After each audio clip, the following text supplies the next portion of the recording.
Monterey, California is a place very well known for its marine life. Thousands of different species can be found in this area. Quite a few of them can be found in the wild, such as these sea otters that we found. But perhaps the best place to go if you want to see some marine life is the Monterey Bay Aquarium. This world-famous aquarium houses over 500 different species, and these sea otters are among the first that you'll come across upon entering. This non-profit public aquarium opened in October of 1984, and since then, it has become one of the world's most famous aquariums ever. Some of the exhibits here are truly breathtaking. This is the entrance to the open sea exhibit, and it's basically just a room filled with Pacific sardines, 7,000 of them, all traveling in a continuous circle. It looks amazing. Not too far away from the sardines, you can find the jellyfish. There are several different species on display here, and although I don't remember the names of each species off the top of my head, if you do, you can let me know in the comments. They're all really cool. Jellyfish are some of the most interesting species to look at in aquariums, honestly. So much so that they're one of the quintessential aquarium animals that you'll always see in pretty much any aquarium you go to. Moving on from the jellies, one of my most favorite exhibits in this entire aquarium is this enormous 90-foot wide, 35-foot tall tank with so many different species in here. It's all just so beautiful. Species that can be found inside this tank include this green sea turtle, as well as pelagic stingrays, yellowfin tuna, mahi-mahi, and of course, the hammerhead shark.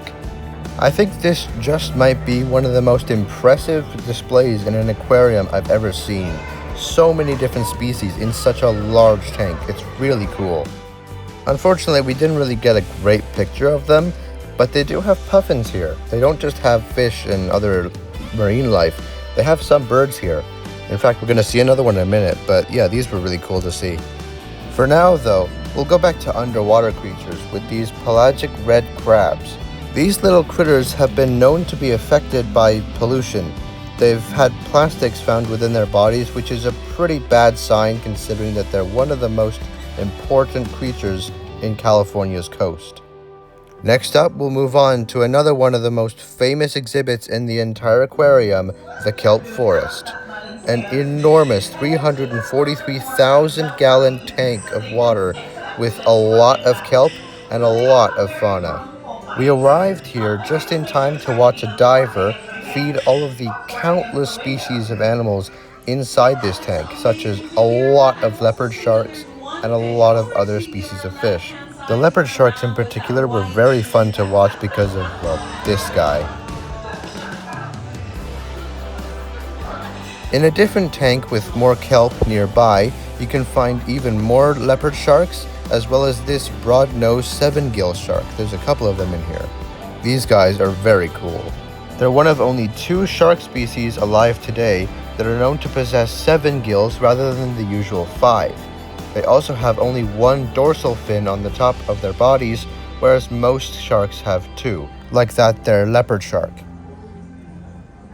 They also have this giant Pacific octopus nearby, which is really cool to see. I don't think I've ever seen an octopus. The giant Pacific octopus is the largest species of octopus in the world. They can reach almost 5 meters across and weigh up to 50 pounds. I believe this oddity is a Japanese spider crab. This is a very strange looking animal. Surprisingly, one of the coolest things to come out of our visit came not in the form of a fish or a shark or an octopus, but in the form of a seabird. This is Makana. She's a Laysan albatross that was injured in the wild, and has therefore been taken in by the Monterey Bay Aquarium and acts as an ambassador for her species. Very cool to see this thing. The Laysan albatross is one of the smaller species of albatross, but albatrosses themselves are, in general, the world's largest seabirds, so they're still quite big. They can fly for thousands and thousands of miles without even having to land once. The keepers bring Makana out roughly every other day at about 1:30 p.m. and at the same time, the otters are fed. So we had to make it back here to watch that happen. These things are adorable. allows us to see parts of their body we can't see well without. Let's move on to the kind of outdoor section of this aquarium. This is a man-made reservoir that kind of filters the water that was used from the bay in the aquarium out into it, and then that allows some wildlife in the surrounding area to come along and use it, and it allows the staff of the aquarium to rehabilitate injured animals that they found nearby. It's pretty cool.